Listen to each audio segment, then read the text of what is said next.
A holiday edition of Ask Mike, and certainly so grateful for all those out there who have fought and served for our great country on this Memorial Day holiday.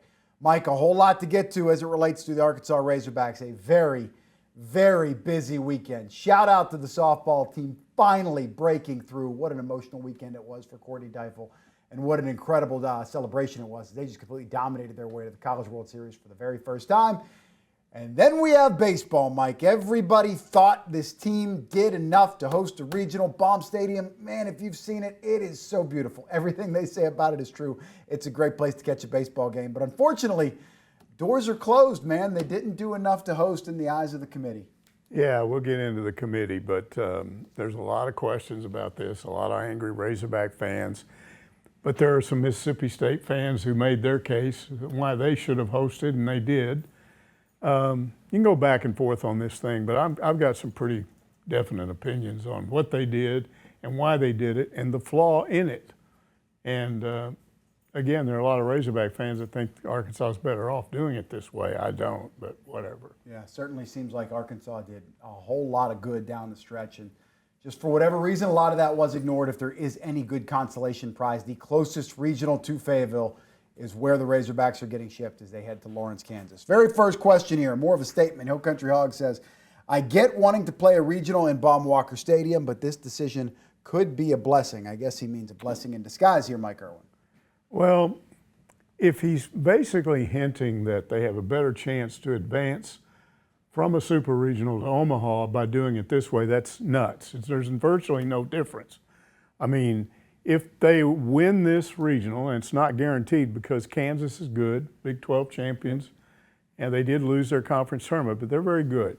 If Arkansas advances out of that, they're going to have to go all the way to Atlanta, and they're going to have to beat Georgia Tech. Which would have been basically the same way if they were hosting. They were going to have to play one of those top teams. Something very similar to that. So I don't see why that's an advantage. To me, the advantage of hosting is you get to play in front of your own home fans and give them a reward. And I still think, even though everybody says, oh, they were better on the road than they were at home, maybe they were earlier in the season. I think by the time they got it rolling, they were pretty dadgum good at home. They did some things at home. I remember statements, our fans really willed us to win that game. So I still think it's a bad thing that they did. I understand why they claim. It's just they explained why they did it. But there's one good thing out of this, and I do think the committee said, okay, if we're going to do this, let's benefit Arkansas a little bit. Let's send them close. And so Lawrence, Kansas is close enough that Arkansas is going to have good support. Good alumni in Kansas City, absolutely. Yeah, they'll have fans up there, and that will help. Maybe they did, I don't know who they would do a favor to. Maybe it generates more interest because you're going to play Missouri State right off the bat, a team you've already played twice this year. And one of them, absolutely one of the games of the year in college baseball. Yeah. And so if Arkansas if they had only played that one game, the first one, in Springfield, where they lost 14-13, and they lost it because Dave Van Horn had a true freshman pitcher in there that had been the right-handed pitcher of the year before as a senior in Arkansas. And he gave up a solo home run, and I'm not sure he's ever recovered. Yeah, they had a 2-run lead bottom of the ninth. They lost it. Yeah, and I don't know that he's pitched since then again, maybe. But he only has 6 appearances on the season. I don't think he's going to be a factor in this. Arkansas had plenty of offense in that game. They had 4 home runs. Missouri State had 4 home runs. But here's the deal. They played again 6 weeks later, and Arkansas beat them 12-4, and only 3 of those runs were earned. And they hit 1 home run, and Arkansas hit another 4. So I don't think necessarily this is some kind of scathing revenge type game. Maybe it is with some Razorback fans. But Dave Van Horn said, we respect their program. We like their coaches and their players. They feel the same about us. We feel like they're the best college baseball team in the state of Missouri. So, He did say that. You know, he just basically said, we just got to beat them. So he didn't make it out to be like some big revenge thing. Maybe it is, and he doesn't want to say, I don't know. But I don't see this as a positive. There are a few positive things, but they should have been playing this thing at Baum Stadium. I actually think the baseball team got more of a raw deal than the basketball team did, because as we dissected on that Selection Sunday, there was nowhere else for the basketball team to go. Now, maybe they were a little bit underseeded, but at baseball, you get to play at home. And they finished the end of the season so unbelievably strong. They beat not one but two top 5 teams in Auburn and Texas. Why was that ignored? Won their last 4 series of the season. 17 regular season wins. They added another 3 in the SEC tournament. Second in the nation in quad 1 wins. To me, the resume was outstanding. Well, everybody points to Stetson and UT Arlington for the games they You and I lost. both talked about this on previous programs. We both agreed there were other things involved that should take precedence. And certainly, I thought they had a chance even if they just won 1 game there. Yeah. They won I felt like 1 put them on the bubble. Yeah, 3, I mean, come on. I mean, Dave Van Horn said we thought we were there. We were on the bus going to the airport, and we got the shock of our lives. What the hell was this? What happened? Whoa, what just happened here? Mississippi State fans, we're going to get into it later on. They have an explanation for why it happened, and I think I know why it happened. It's just not the way to do things. Yeah, kind of a bummer for Arkansas. So much fun postseason baseball. Beautiful time of year. You hopefully get some pretty good weather. It's just an incredible atmosphere. So that's certainly disappointing, and also disappointing for a team that spent right around, I think, 10 days on the road. So they left for that final regular season series in Kentucky. They left on a Wednesday, went straight to Hoover from Lexington on Saturday. They're in Hoover all the way until Sunday afternoon. The game's delayed, so finally they're home. Yeah, and, but they're probably getting on the plane and thinking, okay, well, at least we got a home region. But they're now going to be here for what, a couple of days? Then they're going to be on the road up there, and if they win, then they're going all the way to Georgia, and then from there you're probably going to Omaha. So I guess they're just going to have to learn to live in hotels because that's the way it is. One step at a time. Lucky for them, they have been fantastic on the road. Swept Alabama. I believe that's a top 10 team in the nation. Won all 3 on the road. Did a lot of good things away from home this year. We'll see if they can hopefully keep it up. Just did a lot of great things in the SEC tournament away from home. Really starting to swing the bats. Next up here, Popular Porkster asks, what is the point of the SEC baseball tournament? If the selection committee is going to treat the results like it never happened, why even go to Birmingham? Keep Arkansas at home that week, practice and rest up for the real tournament. Certainly, Mike, Dave Van Horn actually alluded to this. He was like, hey, McIlvain, he had to log a lot of innings for us. What good did that do us? Yeah, I don't think even fans that are talking about this are serious about saying don't go to Omaha. You can't not go. Hoover. I mean, Hoover, you can't not go. I mean, it's just, they wouldn't let you. Yeah. And I don't think. You like those TV checks, you got to show up. I think the SEC would force them to go. I think the selection committee would say, no, you can't do that. So that's not the answer.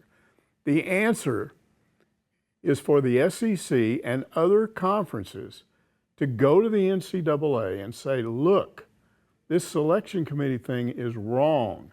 You need more than one metric. The RPI is not the only thing you should judge this on. Or probably shouldn't be the number one thing they judge it. Yeah, and there should be a number of things you use and get this thing right. Stop doing it this way because it's wrong, and I believe they could do that. The issue is whether they will or not, and I don't know. I just don't know. Some people are looking at this as, once again, that the SEC has no respect for Arkansas. They didn't care. If this had happened to somebody more important to them, they would have done something. Well, I don't think that that's the case. But I do think that, again, this is a thing where the conferences, the various conferences, have to look at this and see that it is a real problem, because it is.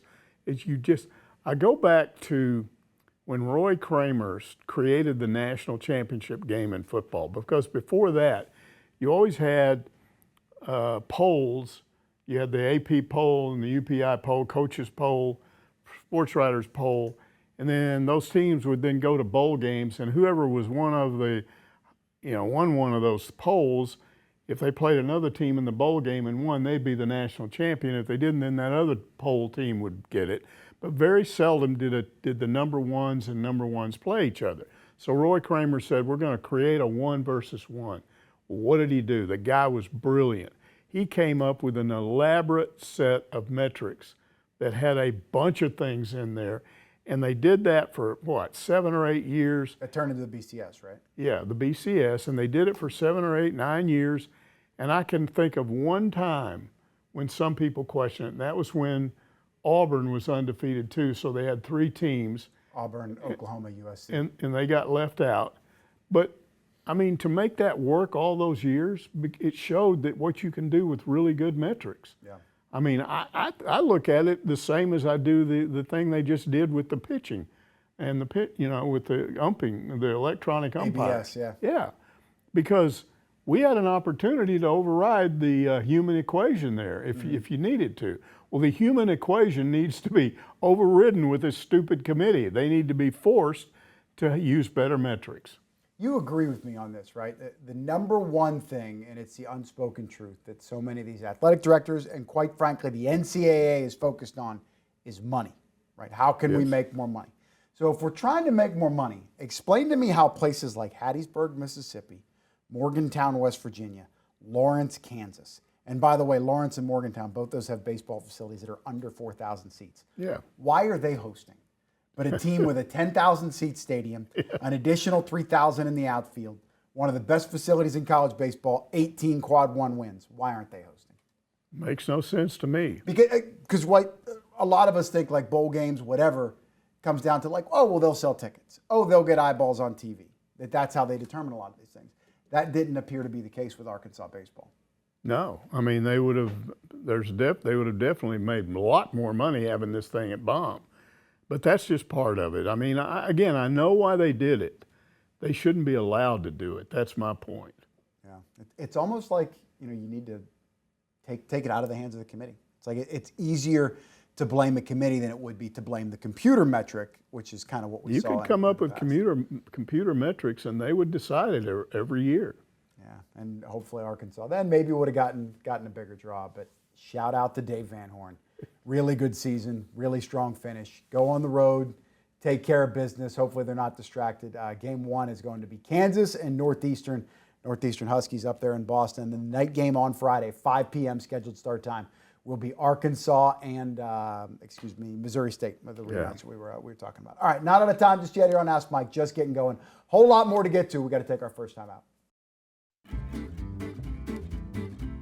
Back with more here on Ask Mike and talking about the Diamond Hogs getting jobbed by the NCAA Tournament Committee. What a bummer that they will not be hosting a regional over at Baum Stadium. Tammy up next. Arkansas has 20 total wins against SEC teams, won 7 of 10 series, and just beat Tennessee, Texas, and Auburn to make the NCAA SEC Finals. How is that not a top 16 resume? Okay, because the NCAA Selection Committee has placed almost all of the way it selects based on one metric, the RPI. And let's look at that because how flawed it is. Because that metric places more value on who you don't lose to than it does who you beat. As long as you don't lose to the wrong teams, and they're really not good teams, then they think that's good. And I just don't see it, because what it does is it's the principle of you're better off not doing something bad than doing something really good. It's just stupid, and especially when you consider how baseball works, because it's not like basketball. In basketball, you see a lot of these mid-major type midweek games in November and December. You might get one of them in January, but usually by the time conference play starts, you're playing conference games midweek, weekend. So in basketball, you only do this a small part of the year. First 6 weeks of the year. Yeah. But in baseball, you do it for most of the regular season. Now, why do you do it? I think you do it because they want to play more games, but I also think most coaches do what Dave Van Horn does, and he uses those midweek games to figure out how he's going to stack his pitchers up. You start the season, you kind of have an idea of who your weekend guys are. You've got all these other guys. You want to develop some of them in case some of the weekend guys go backwards, get hurt or whatever. You want to develop some depth in your pitching staff in midweek games. And sometimes that gets you beat because you play some of these guys and they don't pitch well. It's the same thing with your starting lineup. It's not unusual, and we saw that more this year than ever. Dave Van Horn, he monkeys with his lineup because he's trying to figure out, well, what are we going to do at shortstop? What are we going to do out in right field? There's certain positions we're not sure about first. And so he's shuffling people around. And when you do that, sometimes you put somebody in there and they're not ready. Maybe it's not the right thing to do, and all of a sudden you lose a game. So I think they lost some games, and then in this case, in this season, he really made a lot of changes, and we see in the end it worked. It took him a while, but we saw that all of that stuff finally worked out. Now, why not reward that? Because that's what you're trying to do. My issue with this really is I think the selection committee should have metrics that balance things toward the middle and end of the season, and even, I think, the opposite of what they do. The conference tournament apparently means nothing to them. Yeah. Look what Texas did. Schlossnagle had it figured out. He just went, we'll let Arkansas win. We'll pitch a bunch of our lower level pitchers. We don't care. We're going to go home and get ready to host a regional. And now they're hosting a regional, and it's an easy regional, believe me. Well, as one of the top teams, Texas was number 2 in the country entering the SEC tournament. Very easy regional, so he didn't have any reason to do that. Now, what you should do is place weight on that so that it really matters, because what you want, your ultimate goal to me, if you're the selection committee, is to put the teams that are playing the best at the end of the season into Omaha. Because if you do that, what you'll end up with is the national championship team will be the best team of all the best teams that are playing at that moment. Not some team that was good earlier in the year but went on a skid or something like that. Or some team that had a hiccup against Stetson in early March, whatever. Yeah. And so that's where it goes wrong to me. I just think that the metrics should be balanced toward what you do in the last few weeks of the season.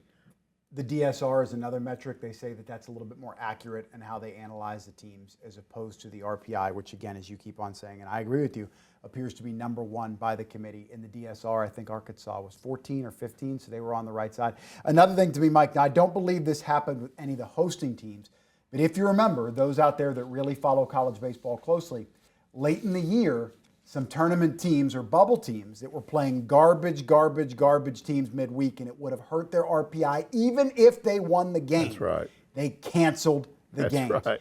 That's bullcrap. And to me, the committee had a chance to say, don't do that. There's something that's not moral about that, but yet still they went primarily by the RPI, and that's what jobbed Arkansas. Yeah, what matters is did you lose to a team did you not lose? That's what Mississippi State fans are bragging about. We didn't have any quad 4, quad 3 losses.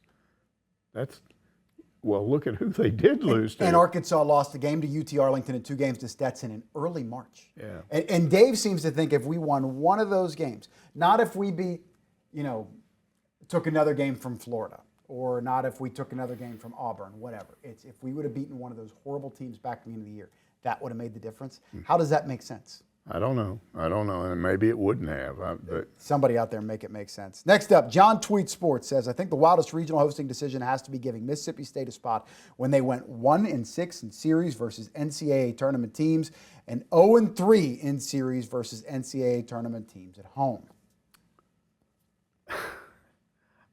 Again, it's just a version of the same thing, right?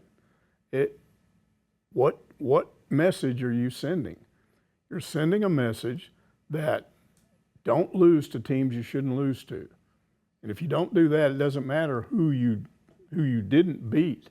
You understand that Mississippi State, they lost, I think more than half of their wins were quad 3 and quad 4 wins. So winning a quad 3 or 4 game doesn't apparently hurt you that much. Losing record in quad 1 for Mississippi State. Don't lose those games.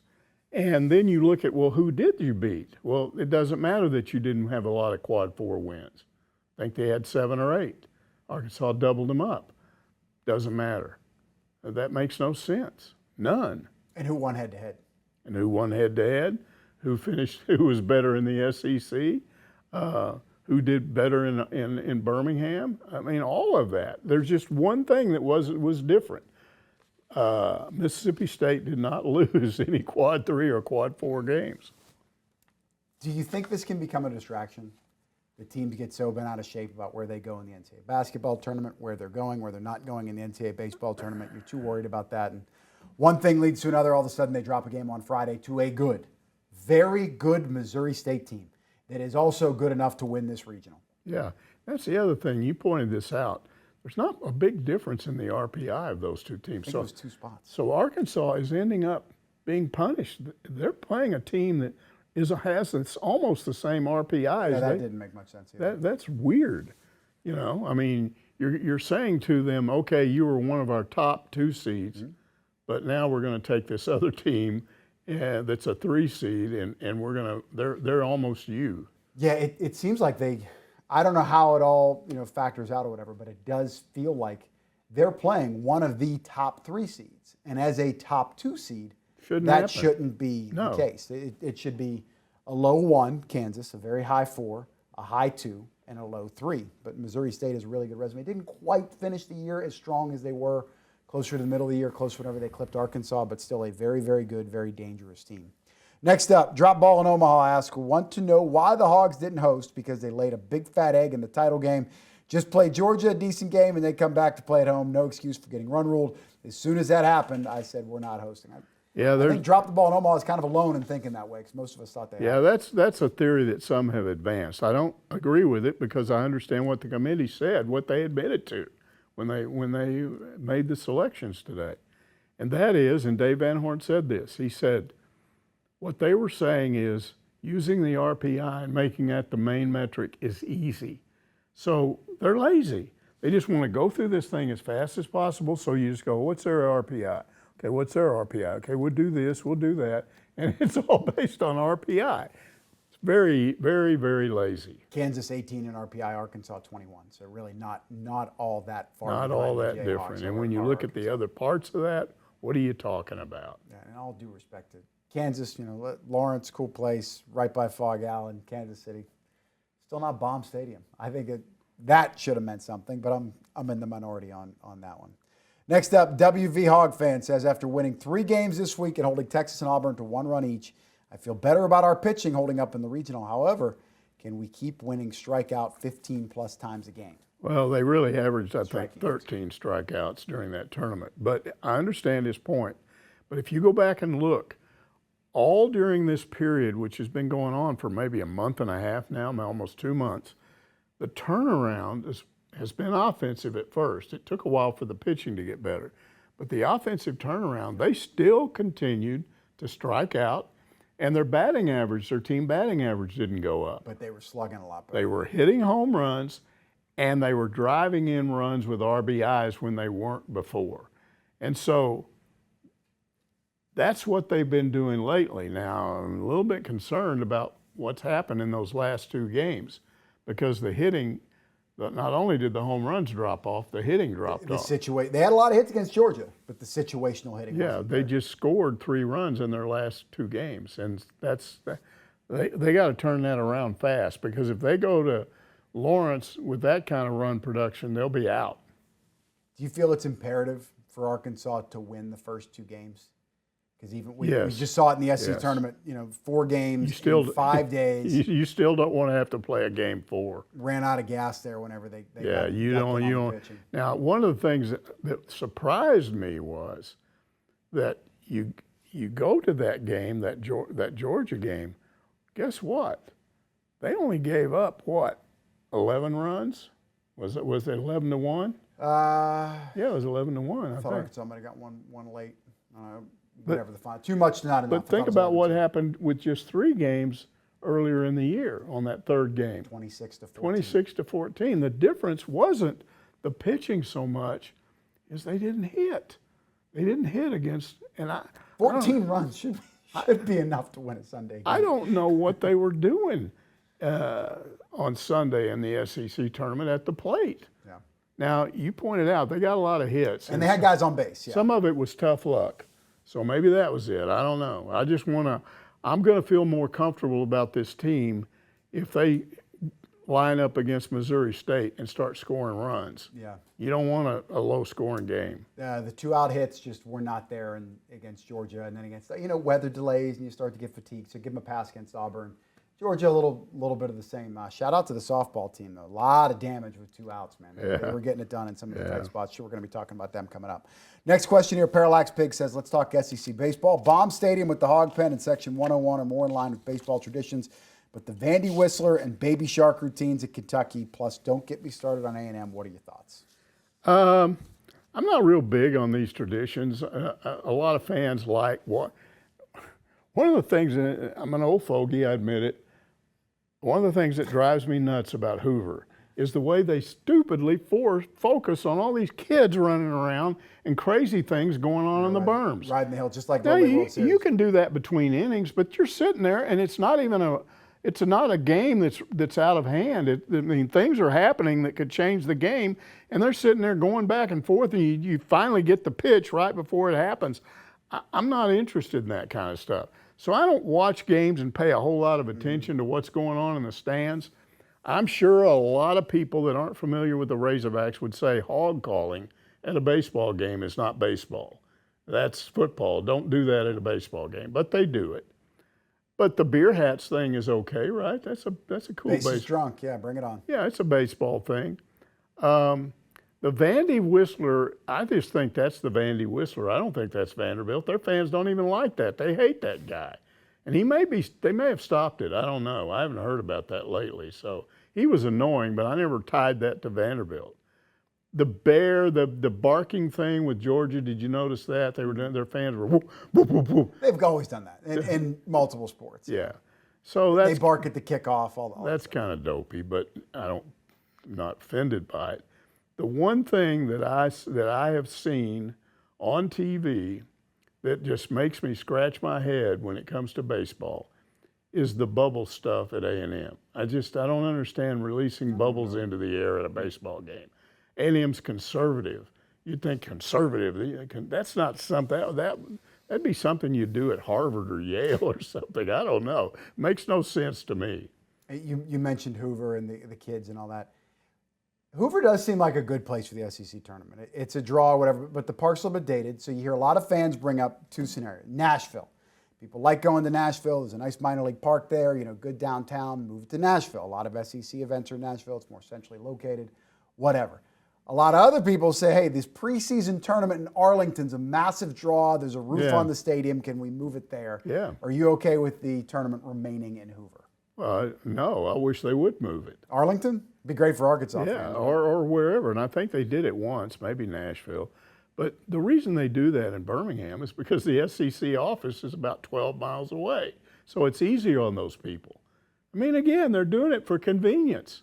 And it is well attended. I don't know if it would be that well attended in Dallas or Nashville. It's well attended if you get local. LSU helps that thing because for whatever reason, LSU baseball fans have always loved Hoover. Alabama and Auburn were good. And when Alabama and Auburn are both good like they are this year, then they draw well because you got three teams that will draw. Arkansas didn't draw in that thing. I didn't feel like Tennessee drew a lot. They drew some. It's closer to Knoxville. Yeah. But, I'd love to see it. And I think they'd draw in Arlington if Arkansas was there. I don't know about anybody else. As a media member, it would be fantastic to not have to worry about lightning delays or rain delays or whatever. And the field on Sunday looked borderline unplayable. There was a lot of speculation they may just can the game. Can you imagine the value of never having to deal with those weather delays? Be awesome. But would the stadium be able to withstand? Okay, look, just get some SEC rich guy.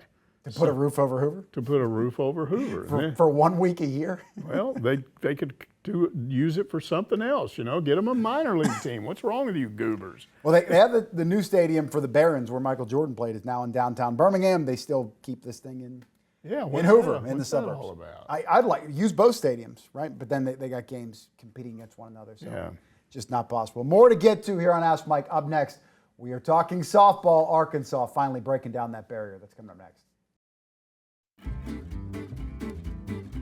Back here on Ask Mike, moving on from baseball, now starting to talk some Arkansas softball. What a weekend it was. Courtney Deifel and company, 5-0 in the postseason, on to the College World Series. Absolutely a threat here to not just get to Oklahoma City, but to win it all. First up here, Bogle Dandy asked, do you think Arkansas softball can win the whole thing? They had one of the tougher regionals and super regionals, and they run-ruled in 5 straight opponents. Watch out, OKC.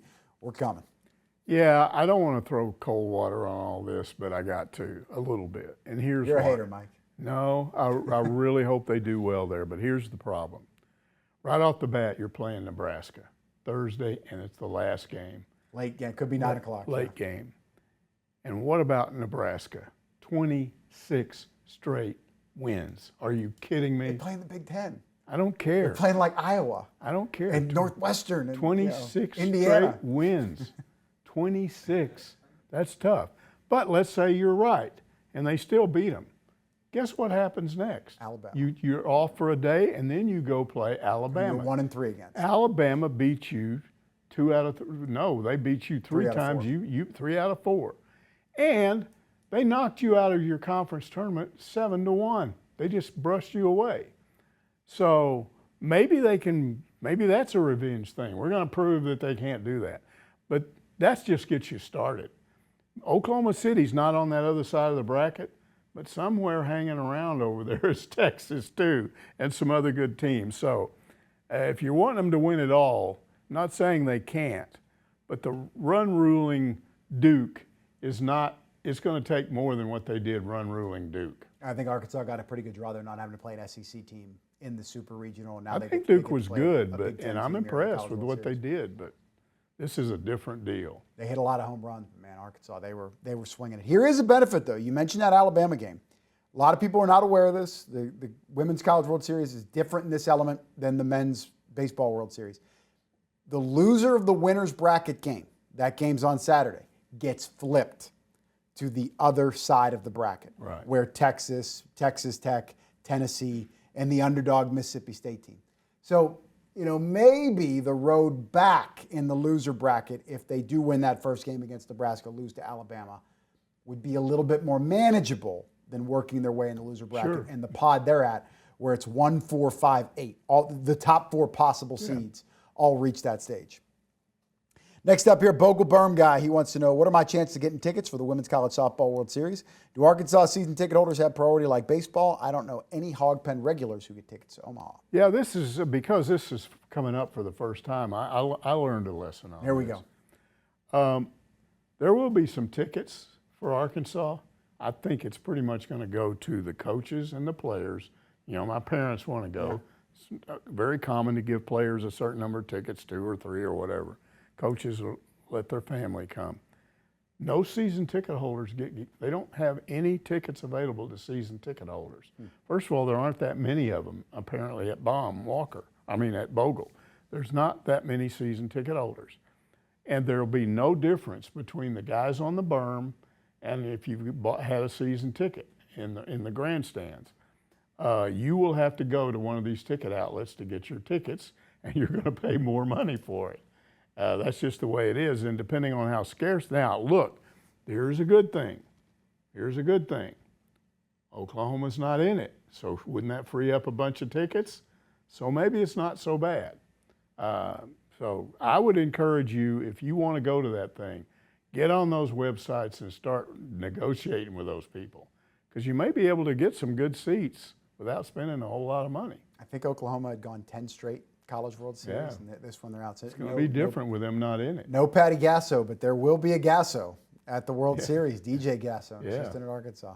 You have any idea what the cost is for a ticket? Let's say, hey, it's a little over 3 hours away. Want to go make a night of it? Check out Oklahoma City, check out a Thunder game, whatever. What's it going to cost us to get into the Softball World Series? Well, again, somebody needs to send us an email, somebody that went through the process.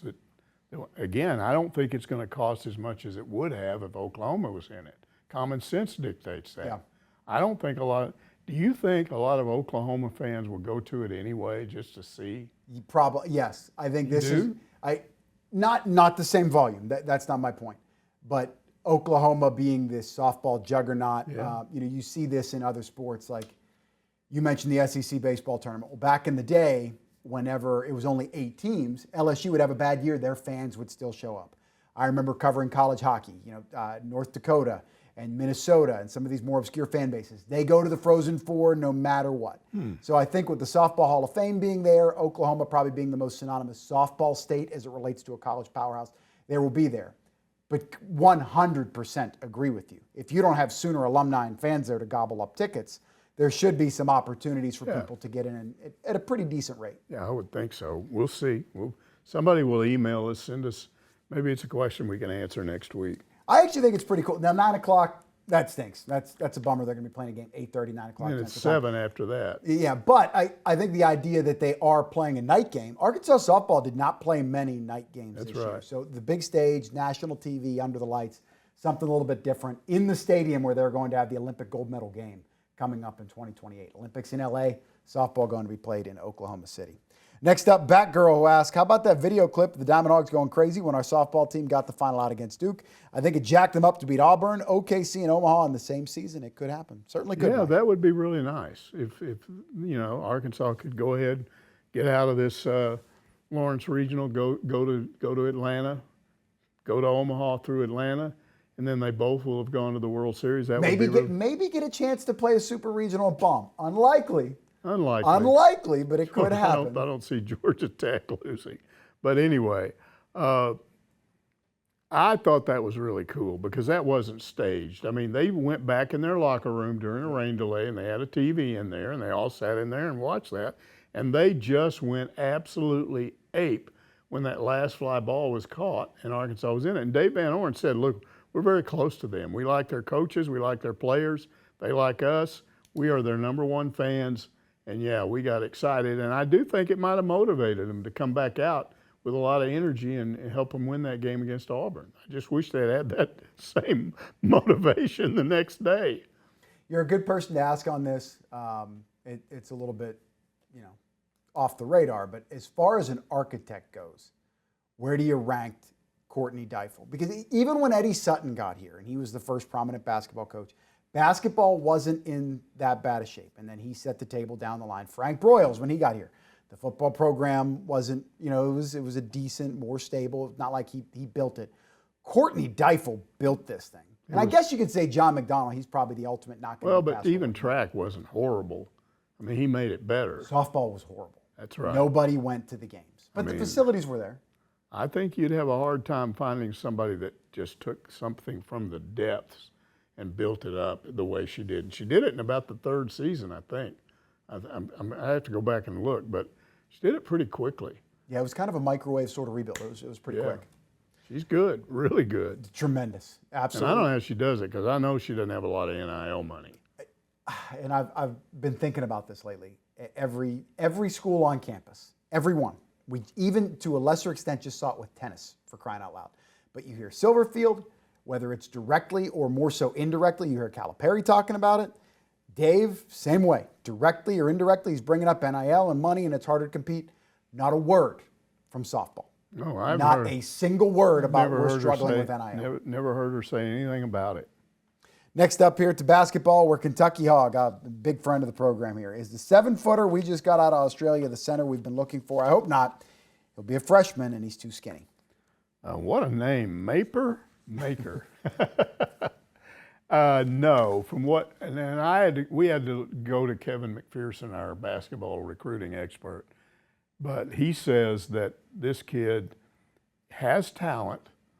He was playing in Australia last year. He did compete some here, I think, and there's some video clips of him where you can see him doing some pretty good things, but they want him to come in and put on weight. I don't think it's a red shirt deal, something where he comes in and you never see him. Tomato. But I think he's probably not going to be a regular off the bench, depending on what he does. Now, he could surprise people. Again, I looked at some video of him, and video is video. If you can do it, you can do it. And he had some pretty good moves around the basket, some underhanded arm-reaching layups right over to the basket. I saw him do some good defensive things. He's a good swatter. Seemed to be reasonably quick. So we'll see, but he's not the big center that everybody's waiting for. And I don't know if that's going to come, but you're not going to, I'm convinced there's not going to be an announcement on that one way or another until at least later this week, when we find out if Malik Thomas and Billy Richmond are coming back. I think Richmond's coming back. The only way Thomas comes back is if he really thinks about it and says, you know what, I believe I can make a lot more money next year, and I'll just take my extra NIL money this year, come back and really try to become a lottery pick for next year.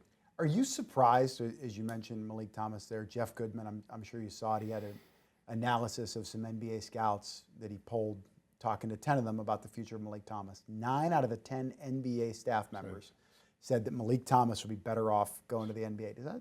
Yeah.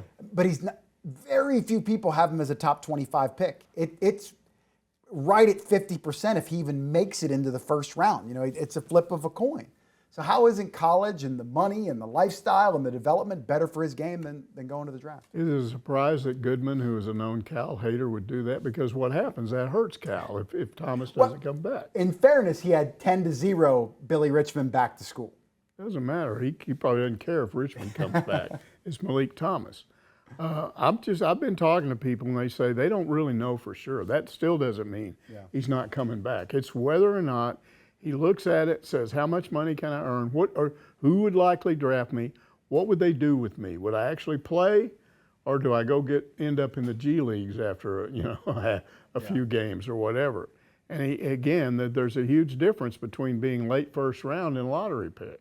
There unfortunately is never such a thing as a guarantee, because trades can happen with teams on draft day. So even if he would get a first round guarantee from just one team, is that enough for Malik to take the gamble? Sure. Kind of have to wait and see. More to come here on Ask Mike. Got to take our final time out. We're back to wrap it up.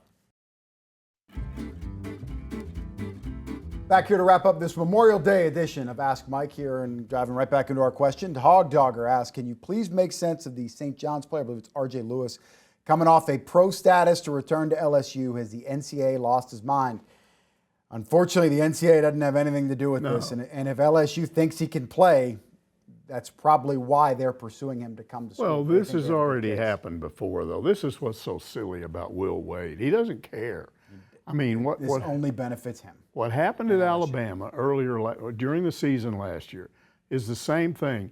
You had a player that went into the draft and didn't get out. So the NCAA's position is, if you go into the draft and don't get out before that deadline, that's it. And was drafted. And he was drafted. He just wasn't signed. He didn't end up with anybody. And then they traded him around, and I don't even think he played in G League games. But the point is, because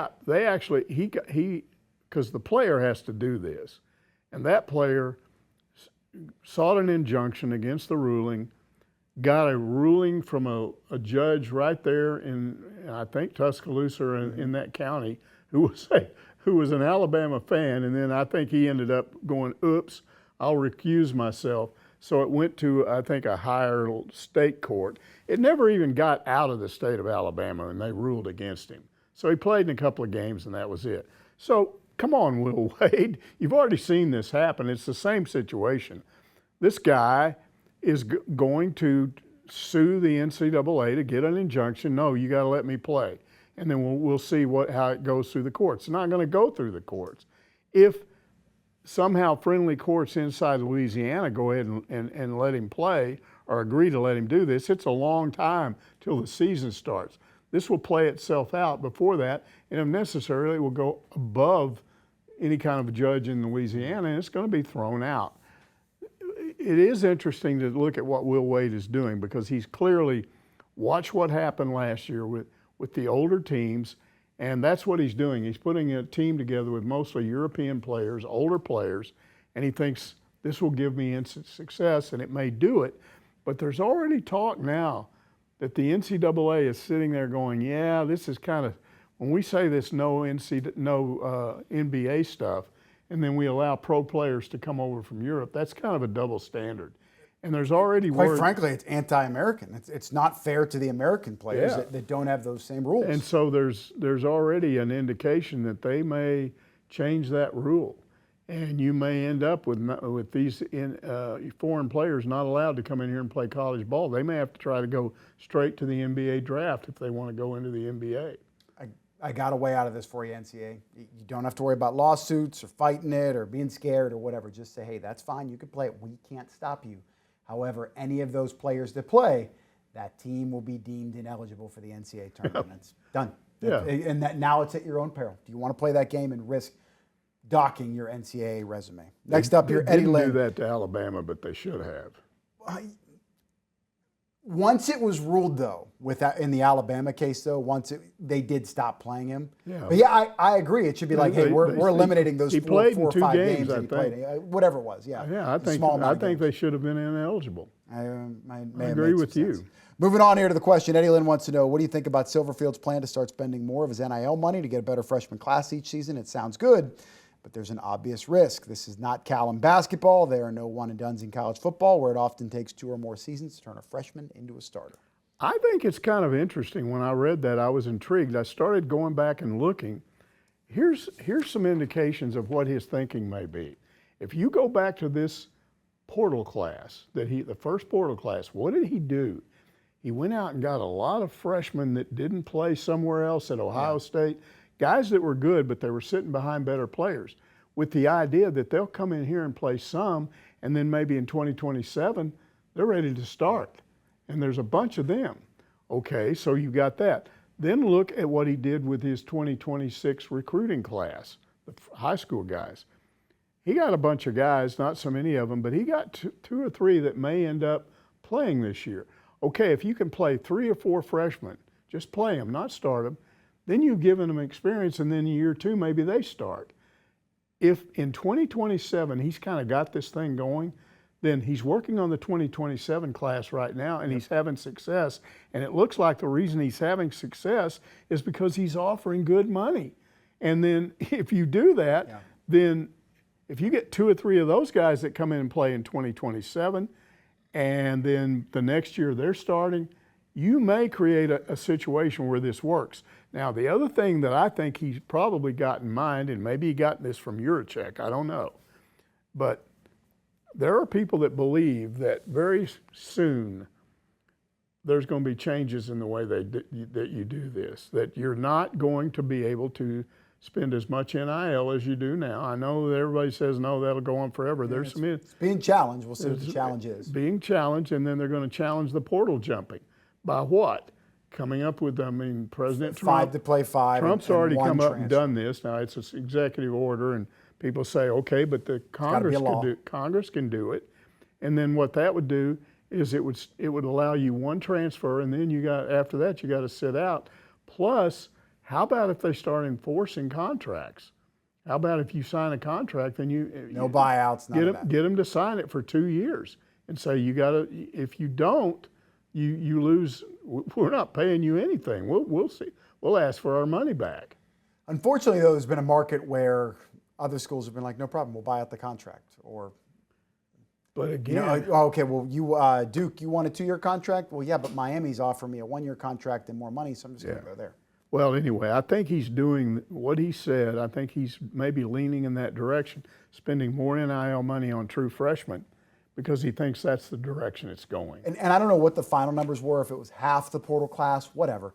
But it seems like a lot of the big money that they spent were on guys that had multiple years of eligibility left. So not like mercenaries that are just 4th and 5th year seniors.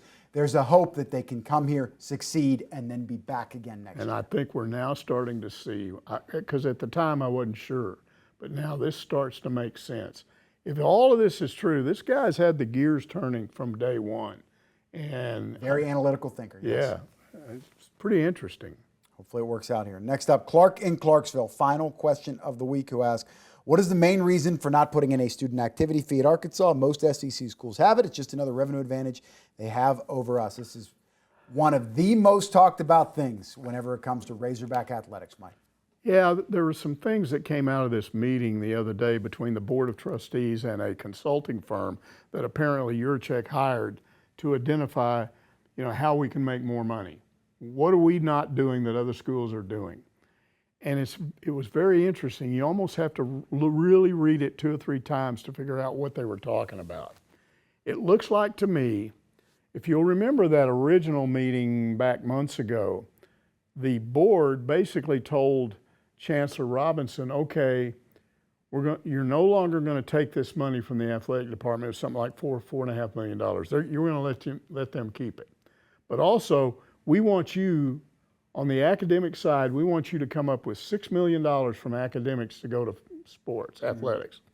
Okay, apparently they got pushback from congressmen, state congressmen, who said, and maybe they're hearing from their, their constituents, but they were saying, wait a minute, we don't want money that was earmarked for academic programs, academic services to students. We don't want that taken away and given to athletics. So you better do something about that. Well, they did. They reduced it from $6 million to or maybe it was $3.4 million, something like that. So they almost cut it in half. So there was that. But then there was all this indication that the student activity fee may be still on the table. And why would that be? Because that's a totally different thing. That's just something that's tacked onto your tuition. I've already stated Arkansas's got the lowest tuition you can imagine. I mean, certainly with in-state. Out of state can't be that far behind. well, and all those kids from Texas can do it. But even the out-of-state tuition is low. So you could tack a student activity fee on there and still come out better than you are at most other schools. So they've got that, and then that money doesn't take away anything from the academic side. It just forces, when you pay your fee, it forces you to pay more money. So I think it may happen. And that's the good news. That's extra money. If that is money that they should already have. The one other thing that's been discussed in the last week or two, and it started in that trip down to Dallas with Silverfield, and Juracek was down there. What did he talk about? Just when they went to Frisco. Yeah, the naming rights. And he ended up saying, we're close, maybe in early June, we're going to announce one of the biggest naming rights in college football or college athletics.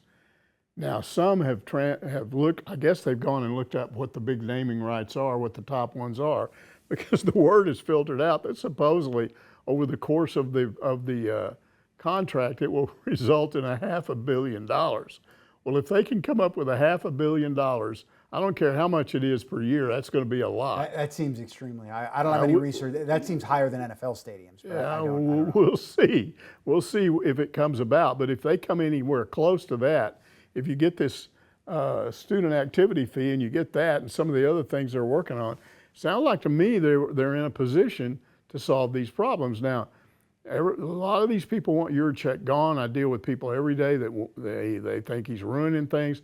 I'm just telling you, if he pulls this off, if he gets this money, and if football benefits from it and wins, he's here. I don't care if you don't like him. Hey, athletics director's first job is to raise money. Yeah. That's number one, not hire football If he coach. raises the money and football starts winning, I don't care what you think about him. He's here.